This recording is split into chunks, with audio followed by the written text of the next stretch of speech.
Qizingizni baxtsiz qilmaslik uchun 8 qoida. 1. Unga his-tuyg'ularini aytishiga imkon bering. Ularni inkor qilmang, uyaltirmang yoki tuzatishga urinmang. 2.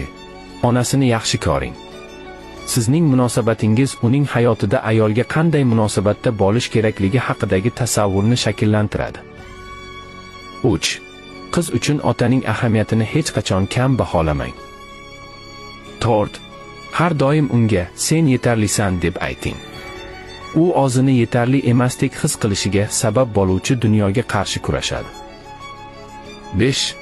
U e'tiboringizni xohlaganda unga e'tibor qarating. U hech qachon otasining e'tiboriga noloyiqman deb o'ylamasligi kerak. 6.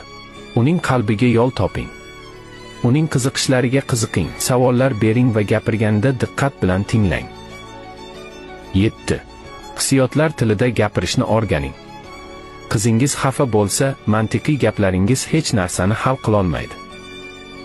8. Ba'zida shunchaki tinglash eng yaxshi yechim ekanligini qabul qiling. Muammoni hal qiluvchi ongingiz bunga minnatdor bo'ladi. Qizingiz ham xuddi shunday.